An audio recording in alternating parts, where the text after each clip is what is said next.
শ্যামল শৰ্মা ডাঙৰীয়া, উপস্থিত বিভিন্ন বিদ্যালয়ৰ পৰা অহা প্ৰধান শিক্ষক আৰু শিক্ষয়িত্ৰীসকল, শিক্ষক-শিক্ষয়িত্ৰীসকল, সুধীবৃন্দ, আইমাতৃসকল আৰু যুৱক-যুৱতী, বন্ধু-বান্ধৱীসকল। লখিমপুৰ জিলাৰ ৰাইজৰ বাবে আজি দিনটো এটা অত্যন্ত উল্লেখযোগ্য দিন। লখিমপুৰ জিলাৰ আজাদৰ বেবেজিয়া কুমাৰটোপত অক্ষয় পাত্ৰ ফাউণ্ডেশ্যন আৰু অসম চৰকাৰৰ যুটীয়া উদ্যোগত আমি ইয়াতে আজি এটা সমূহীয়া ৰান্ধনীশালৰ আধাৰশিলা স্থাপন কৰিছোঁ। এই সমগ্ৰ আঁচনিটোত ৰাজ্য চৰকাৰে 25 কোটি টকা ব্যয় কৰিব আৰু ইয়াত যিটো ৰান্ধনীশাল নিৰ্মাণ হৈ উঠিব তাত 50,000ৰ পৰা 1 লাখ পৰ্যন্ত সমূহীয়াভাৱে ৰন্ধাৰ ব্যৱস্থা থাকিব আৰু পৰিষ্কাৰ পৰিচ্ছন্নতা আৰু মেচিনৰ জৰিয়তে বিভিন্ন ধৰণৰ ভেজিটেবলছ আৰু আন সুন্দৰ খাদ্য ইয়াতে প্ৰস্তুত কৰা হ'ব। অক্ষয় পাত্ৰ ফাউণ্ডেশ্যনৰ ওপৰত মই আপোনালোকক দুই এষাৰ কথা ক'ব বিচাৰিম। 2008 চনত মই বাংগালুৰুলৈ ব্যক্তিগত কামত গৈছিলোঁ আৰু সচৰাচৰ য'ত ভাল মন্দিৰ থাকে, ধৰ্মীয় অনুষ্ঠান থাকে, তাত যোৱাৰ বাবে সদায় আমাৰ আগ্ৰহ থাকে। এই আগ্ৰহ অনুসৰি বেংগালুৰুৰ প্ৰসিদ্ধ ইস্কন মন্দিৰলৈ যোৱাৰ মোৰ সৌভাগ্য হৈছিল। মন্দিৰ দৰ্শনৰ পিছত তাৰে সাধু সন্তসকলে মোক অক্ষয় পাত্ৰৰ জৰিয়তে মধ্যাহ্ন আহাৰ যোগান ধৰাৰ আঁচনিখনৰ বিষয়ে বৰ্ণনা কৰে আৰু এই আঁচনিখন কি ধৰণে চেন্ট্ৰেলাইজ কিটচেনৰ জৰিয়তে সৰু সৰু ল'ৰা ছোৱালীক খোৱা বস্তু যোগান ধৰা হয়, বেংগালুৰু মিউনিচিপালিটি এৰিয়াত তাক মোৰ চোৱাৰ সৌভাগ্য হৈছিল। তাতে এটা ডাঙৰ কিটচেনত মেচিনৰ জৰিয়তে ৰুটি ভাত আদি বনোৱা হয়। ঠিক 8:30 বজাৰ লগে লগে স্কুলসমূহলৈকে ইয়াক খোৱা লৈ যোৱা হয় আৰু তপতে তপতে ছাত্ৰ ছাত্ৰীৰ মাজত খাদ্য বিতৰণ কৰা হয়। খাদ্যৰ লগত চৰকাৰে যিমানখিনি ধন যোগান ধৰে, সেই সময়ত 3 টকা আছিলে, সম পৰিমাণৰ ধন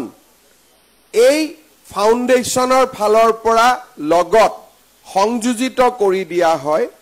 আৰু ফলত আমাৰ ল'ৰা ছোৱালীয়ে বৰ্তমানে খাই থকা মিড ডে মিলতকৈ তেওঁলোকে দিয়া খাদ্য বহুখিনি নিউট্ৰিচিয়াছ আৰু পুষ্টিকৰ হৈ পৰে। আঁচনিখন দেখাৰ পিছত মই তেওঁলোকক সুধিছিলোঁ যে অতিৰিক্ত টকা দিবলৈ আপোনালোকে পুঁজি ক'ৰ পৰা পায়, কাৰণ সেই সময়ত বাংগালুৰুত 1 লাখ ল'ৰা ছোৱালীক তেওঁলোকে প্ৰতিদিনে খোৱা বস্তু বিলাইছিলে। 3 টকাকৈ দিলে প্ৰতিদিনে 3 লাখ টকা অতিৰিক্ত আৰু এমাহত প্ৰায় 9 কোটি টকাৰ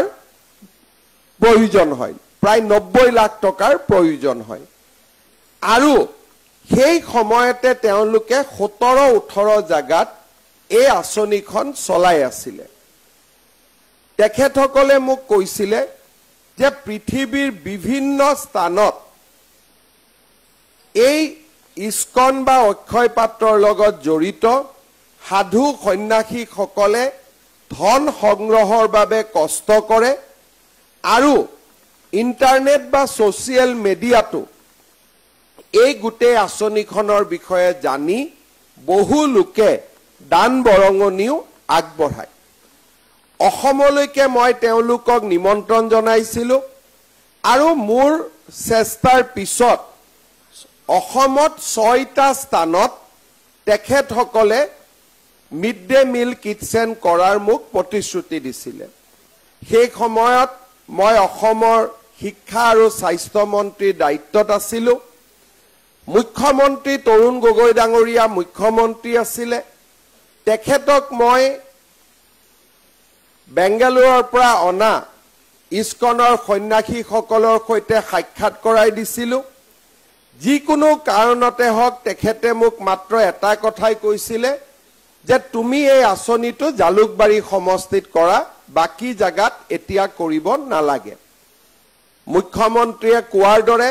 এই আঁচনিটো আমি জালুকবাৰী সমষ্টিত আৰম্ভ কৰিছিলোঁ যেতিয়া জালুকবাৰী সমষ্টিত আমি আৰম্ভ কৰিলোঁ ওচৰ চুবুৰীয়া সমষ্টিৰ পৰা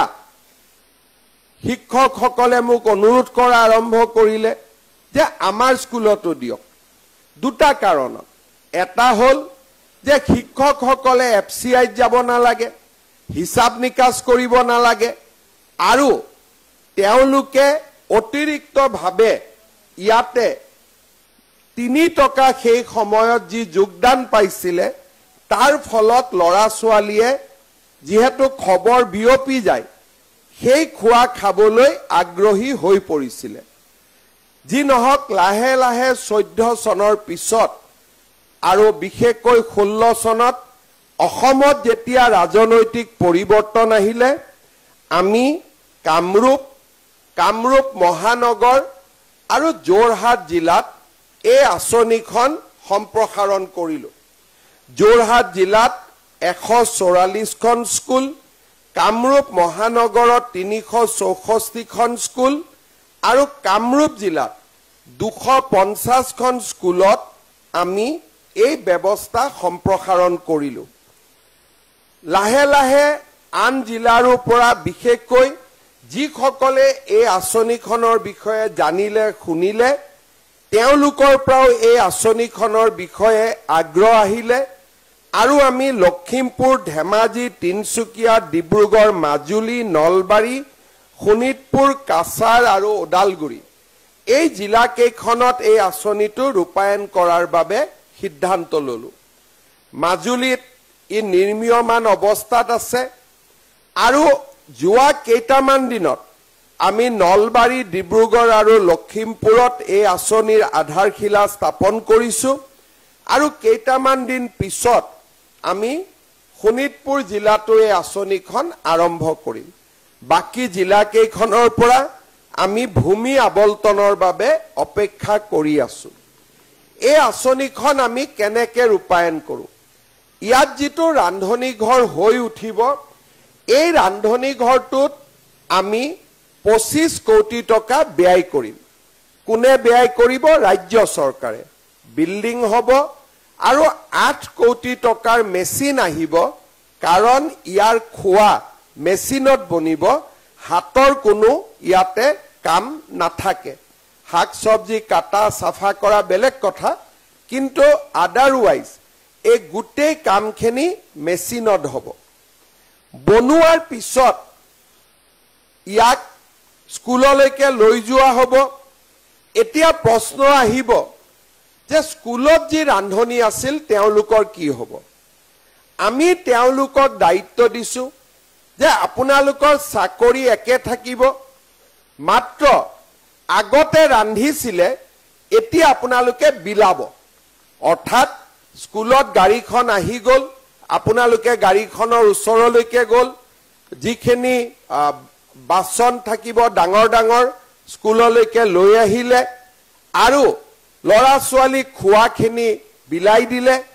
আৰু বাসনখিনি ধুই যেতিয়া গাড়ীখন আকৌ উভতি আহিব খালি বাসনখিনি আপোনালোকে গাড়ীত তুলি দিব গাড়ীখনো আমি বিশেষভাৱে বনাও যত নেকি 100 কিলোমিটাৰ পৰ্যন্ত খোৱা বস্তু গৰম হৈ থাকিব খোৱা বস্তু ঠাণ্ডা হৈ নাযায় ইয়াতে অক্ষয় পাত্ৰ ফাউণ্ডেশ্যনৰ ভূমিকা কি হ'ব কিটচেন চৰকাৰে বনালে কিন্তু কিটচেনটো তেওঁলোকে পৰিচালনা কৰিব লগতে আমাৰ প্ৰধান শিক্ষকসকলে জানে যে আজি আমি এলপিৰ কাৰণে 6 টকা 78 পইচা দিওঁ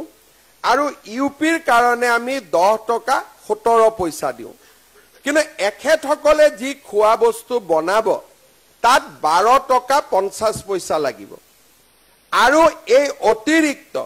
এলপিৰ কাৰণে 5 টকা 72 পইচা আৰু এলপিৰ কাৰণে 2 টকা 33 পইচা ই অক্ষয় পাত্ৰ ফাউণ্ডেশ্যনে লখিমপুৰৰ শিশুসকলৰ বাবে তেখেতসকলে নিজৰ পুঁজিৰ পৰা যোগান ধৰিব অৰ্থাৎ আমাৰ এই গোটেই আঁচনিটো এখন ভাগিদাৰী বা সহযোগিতাৰ ভিত্তিত এই আঁচনিখন নিৰ্মাণ হ'ব আৰু সুন্দৰভাৱে লৰা ছোৱালীয়ে এই পুষ্টিকৰ খাদ্য খাব পাৰিব লগতে শিক্ষকসকলেও এফচিআই যোৱা হিচাপ নিকাচ লোৱা এই ধৰণৰ বিদ্যায়তনিক কামৰ বাহিৰত গৈ যি কাম কৰিব লাগে তাৰ এটা ডাঙৰ দায়িত্বৰ পৰা মুক্ত হ'ব ইয়াৰ লগতে কোভিডৰ সময়ত গুৱাহাটীত আমি বহুত কাম কৰিছিলো কোভিড সেন্টাৰ বিলাকত আমি অক্ষয় পাত্ৰৰ পৰাই খোৱা বস্তু আমি লৈ গৈছিলো এতিয়াও গুৱাহাটী মেডিকেল কলেজৰ এটেন্ডেন্স সমূহক খুৱাব লাগে বিভিন্ন ডাটাই তেখেতসকলৰ লগত যোগাযোগ কৰে আৰু তেওঁলোকৰ দানৰ জৰিয়তে কেতিয়াবা আমি এটেন্ডেন্স পেশেন্ট সকলকো খুৱাব পাৰো কাৰোবাৰ জন্মদিন হল তেওঁলোকে আহি যদি কয় যে আজি মোৰ জন্মদিন লখিমপুৰৰ সকলো শিশুক একোটাকৈ ৰসগোল্লা আজি মোৰ জন্মদিন বুলি দিব লাগে তেখেতসকলে ইয়াতে বনাব আৰু মোৰ জন্মদিনৰ দিনা মোৰ পৰা পোৱা টকা কেইটাৰে গোটেই লখিমপুৰৰ ছাত্ৰসকলক মিড ডে মিলত সেই দিনাখন এটা অতিৰিক্ত আইটেম এটাও যোগ কৰি দিব কোনোবাই ক'ব যে নহয় আজি বানপানী হৈছে মানুহ কেম্পত আহিছে লগে লগে ডিচিয়ে চাউল দালি যোগাৰ কৰিব নোৱাৰে এখেতসকলক কৈ দিলে ৰাতি 12টা বজাতো এখেতসকলে খোৱা বস্তু বনাই দি ৰিলিফ কেম্পলৈকে বিতৰণ কৰাৰ ব্যৱস্থা কৰি দিব কেতিয়াবা মেডিকেল কলেজত আমি কিবা কৰিব খুজিছো মেডিকেলৰ কিটচেন টেন্ডাৰ হোৱা নাই কন্ট্ৰাক্টৰ অহা নাই মাজত এটা গ্যাপ আছে অক্ষয় পাত্ৰ ফাউণ্ডেশ্যনক ডিচিয়ে ৰিকুৱেষ্ট কৰিলে এই কিটচেনৰ পৰাই তেওঁলোকে খোৱা বস্তু বনাই মেডিকেল কলেজলৈকেও পঠাই দিব অৰ্থাৎ এই কিটচেনটো অকল যে মিড ডে মিল এনেকুৱা নহয় মিড ডে মিল বনোৱা দিনৰ 9:30 বজাত হৈ যাব 9:30 বজাৰ পৰা গোটেই বাকি সমগ্ৰ সময় জিলা আয়ুক্ত বা আপোনালোকে যদি ইয়াৰ জৰিয়তে কিবা কৰিব খোজে এই কামৰো সুবিধা পাব কোনোবাই যদি ঘৰত ডাঙৰ কৰি কিবা এটা ভোজ পাতিছে নিৰামিষ খোৱা খাব লাগে এখেতসকলক কলে আপোনালোকক বনাই দিব পাৰিব কিন্তু এই গোটেই বিলাকৰ লগত ইয়াতে এটা তেখেতসকলে যত চৰকাৰৰ কোনো পুঁজি নাথাকে এই স্থানতে তেখেতসকলে সুন্দৰ কৃষ্ণ মন্দিৰো নিৰ্মাণ কৰিব ভক্তগণে ইয়াতে আহি নিজৰ আধ্যাত্মিক চিন্তা চৰ্চাও তেখেতসকলে তাত ভাগ লব পাৰিব কিন্তু মন্দিৰৰ যিটো অনুষ্ঠান তাত চৰকাৰে পুঁজি নিদিয়ে তাত তেখেতসকলে নিজৰ পুঁজি ব্যয় কৰিব আমিনগাঁও বা যোৰহাট বা মাজুলীত আজি সুন্দৰ ধৰণে এই আঁচনি ৰূপায়ণ হোৱাত আগবাঢ়িছে লখিমপুৰ সমষ্টিৰ বিধায়ক কেইগৰাকীৰ প্ৰচেষ্টাত আজি লখিমপুৰৰ সাংসদ গৰাকীৰ প্ৰচেষ্টাত বিধায়কসকলৰ প্ৰচেষ্টাত আমি আজি লখিমপুৰ জিলাৰ ছাত্ৰ ছাত্ৰীসকলৰ বাবেও এই আঁচনিটো আৰম্ভ কৰিবলৈ পাই সঁচাকৈ আমি অত্যন্ত সুখী আৰু মই প্ৰধান শিক্ষকসকলকো অনুৰোধ কৰিম যাতে আপোনালোকে এই কাৰ্যসূচীৰ লগত সহযোগিতা কৰে সমগ্ৰ আমাৰ অসমত কিছুমান প্ৰতিক্ৰিয়াশীল মানুহো থাকে তেওঁলোকে ক'ব ৰান্ধনিৰ চাকৰি গুচি যাব হেবিলাক একো নহয় মোৰ সমষ্টিতে মই কৰিছো এগৰাকীৰো চাকৰি যোৱা নাই বৰঞ্চ ৰান্ধনী কেইগৰাকী এতিয়া বেছি সন্তুষ্ট যে গেছ খৰি এইবিলাকৰ লগত কৰিব নালাগে, মাত্ৰ খোৱা বস্তুখিনি বিলাই দিলেই তেওঁলোকৰ কাম শেষ হৈ যায়। সেইবাবে এই আঁচনিটোৱে স্কুলত এটেণ্ডেন্সৰ সংখ্যাও বৃদ্ধি কৰিব। আৰু ল'ৰা ছোৱালীয়ে বহু সময়ত মই দেখিছোঁ কামৰূপ জিলাত বিশেষকৈ হেডমাষ্টাৰসকলে মিড ডে মিলক ৰিকুৱেষ্ট কৰে যে ৰবিবাৰেও আপোনালোকে খোৱাটো লৈ আহিব।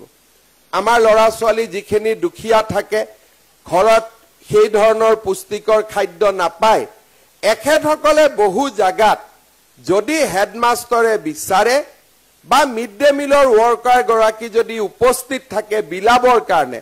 কেতিয়াবা দুখীয়া স্থানত ৰবিবাৰেও এওঁলোকে ল'ৰা ছোৱালীক খোৱা বিলাই দিয়ে, তাতো কোনো অসুবিধা নাথাকে। এনেকে বিধায়কসকলে প্ৰচেষ্টা কৰিলে আমি বহুত নতুন নতুন কাম কৰিব পাৰিম। কাৰণ দৰিদ্ৰজনক আৰ্তজনক খোৱা বস্তু বা আমাৰ ভোজন যোগান ধৰা ই আটাইতকৈ মানৱ কল্যাণৰ কাম। আৰু এনেকুৱা কামতেই পৰমাত্মাও সন্তুষ্ট হয় আৰু আত্মাসমূহো সন্তুষ্ট হয়। সেইবাবে লখিমপুৰ জিলাৰ ৰাইজক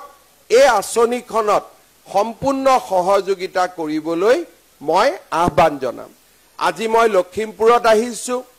কেইবাটাও আঁচনিৰ আমাৰ আজি শুভ উদ্বোধন হ'ব। পানী যোগান আঁচনিৰ পৰা কেইবাটাও কাম হ'ব। আজি কেইদিনমান আগতে লখিমপুৰ আইন মহাবিদ্যালয়খন মই ভাৰ্চুৱেলি উদ্বোধন কৰিছিলোঁ। আজি মহাবিদ্যালয়খনো চোৱাৰ সৌভাগ্য হ'ল। ৰণোজ পেগু ডাঙৰীয়াই চেষ্টা কৰিছে এইবাৰৰ পৰা যাতে আমি ইয়াতে ল'ৰা ছোৱালীকো এডমিশ্যন দিব পাৰোঁ। আমাৰ লখিমপুৰ জিলাত উন্নয়নৰ বহুবিলাক কাম চলি আছে। কেইদিনমান আগতে মথাউৰি ভাঙিছিলে, মই ৰাইজৰ মাজত আহিছিলোঁ। আজি আপোনালোকে দেখিছে কিমান ক্ষিপ্ৰতাৰে সৈতে আমি 10 দিনৰ ভিতৰতে মথাউৰিও নিৰ্মাণ কৰি দুখীয়া ৰাইজক আমি বা গাঁৱৰ ৰাইজক আমি সকাহ দিব চেষ্টা কৰিছোঁ। আমাৰ ৰাজ্যৰ ইতিহাসত এনেকৈ মানুহক বিভিন্ন আঁচনিৰ জৰিয়তে সহায় কৰা আৰু আঁচনিৰ সমান্তৰালভাৱে ৰাইজৰ জনকল্যাণমূলক কামসমূহো চলাই থকা উদাহৰণ বহু কম। আৰু আজি আমি তেনেকুৱা বহু উদাহৰণ স্থাপন কৰিছোঁ। কেঞ্চাৰৰ হস্পিটালেই হওক, আমাৰ 108ৰ এম্বুলেন্সে হওক বা মিড ডে মিল কিটচেনে হওক, ভাৰতৰ প্ৰসিদ্ধ সংস্থাবিলাকক আমি অসমলৈ নিমন্ত্ৰণ কৰি আমাৰ ৰাজ্যখনত বেষ্ট অফ দ্য বেষ্ট যিমান স্কিম ভাৰতত আছে তাক আমি আমাৰ ৰাজ্যখনলৈ লৈ আহি আমি ৰূপায়ণ কৰিবলৈ আজি সক্ষম হৈছোঁ। আৰু তাৰ কাৰণেই আজি অসম সমৃদ্ধিৰ বাটেৰে আগবাঢ়িছে আৰু অসমে এটা সুন্দৰ প্ৰতিচ্ছবি ভাৰতবৰ্ষৰ মানচিত্ৰত নিৰ্মাণ কৰিব পাৰিছে। মই পুনৰ এবাৰ লখিমপুৰৰ ৰাইজক অভিনন্দন জনাইছোঁ। অহা 1.5 বছৰ এবছৰৰ ভিতৰতে এই আঁচনিটো প্ৰস্তুত হৈ উঠিব। সকলোৰে সহায় সহযোগিতা কামনা কৰি আপোনালোকক সকলোকে মোৰ বহুত বহুত ধন্যবাদ আৰু অভিনন্দন জনাই মই মোৰ বক্তব্যৰ সামৰণি মাৰিছোঁ। ধন্যবাদ। জয় হিন্দ, বন্দে মাতৰম। মাননীয় মুখ্যমন্ত্ৰী